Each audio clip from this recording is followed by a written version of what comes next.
initial assessment of swallowing and helps determine the need for a later instrumental assessment. Components of the clinical swallow eval include the oral mech exam, a saliva swallow, ice chips, and liquid trials and food trials. The liquid trials proceed from water via spoon to a cup to a straw, and the food trials begin with a pudding or applesauce, followed by a soft chewable like a cracker or cookie, and then a hard chewable like an apple.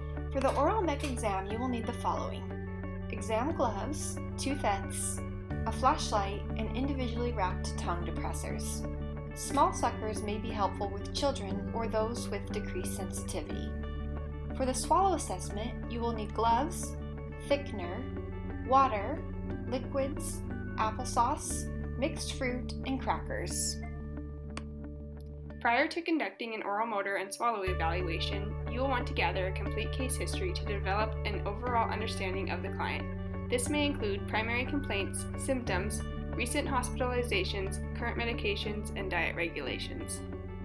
We will first conduct an oral mechanism examination to evaluate the structures involved in speech production and swallowing. This will include observations of the general appearance and function of the facial and oral structures, the function of muscles and nerves that control the face, mouth, and swallowing mechanism. We'll be looking for abnormalities in motion, coordination, appearance, and symmetry of all of these structures. During the oral mech exam, evaluation of the face can help determine if there's any muscle weakness or paralysis of the facial muscles. The clinician may see drooping of one whole side of the face. Mouth breathing can indicate weakened jaw muscles. Missing or misaligned teeth, poor control of the cheek muscles, inconsistent movements could all affect bolus control.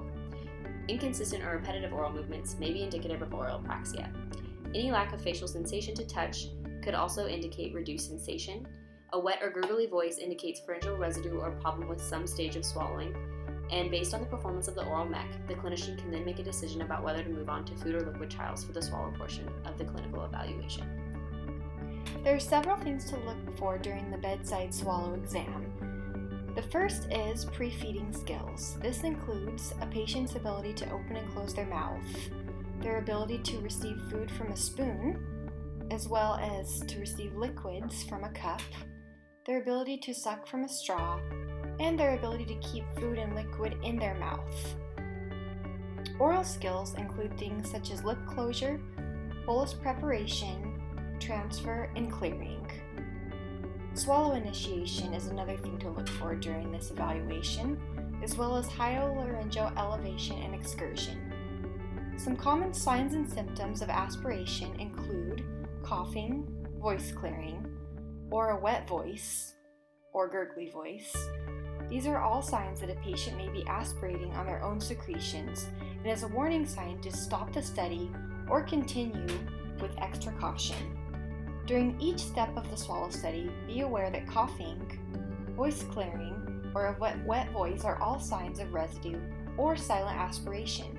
Have the patient clear any residue before proceeding to any subsequent steps throughout the study. Have the patient do a saliva swallow to assess how they handle their own secretions before moving on to food and liquid trials. Using the thyroid notch and hyoid bone as landmarks, note the degree of hyoid elevation and excursion during the swallow. Ask the patient to cough to ensure airway protection following swallow completion. Ask the patient to say "ah" after each swallow to check for residue. If the patient appears to do well with the dry swallow, continue a swallow evaluation and provide ice chips. Following the swallow, note the patient's voice quality and any throat clearing. Ask the patient to voluntarily cough to determine the strength and effectiveness of their cough. After you have administered the ice chips, you may proceed to liquid trials. Have the patient swallow water via a spoon, then cup, and then a straw, making sure to note any difficulties after each. If the patient exhibits difficulty during any of the water trials or fails to swallow, continue using nectar-thick liquids, moving to honey-thick liquids if nectar-thick liquids are still too difficult. Note any change in voice or swallowing behavior. Pharyngeal residue may build up due to fatigue or due to increasing liquid or food consistencies. If there are no problems, encourage the client to take larger swallows and more frequent swallows. Remind the client to say "ah" between each swallow and each change in consistency. Following the liquid trials, continue to food trials. Start with pudding or applesauce items. Following the swallow, you may need to offer a liquid wash if there is any accumulated residue. Then proceed to canned fruits. Note any difficulties. Next, assess the patient's ability to chew and swallow a soft chewable. Present dry crackers or cookie to the patient. Again, you may need to offer a liquid wash. If necessary, after any consistency that challenges the patient, instruct them in compensatory measures such as the chin tuck or head turn. If the patient does well, challenge them to try increasingly difficult foods.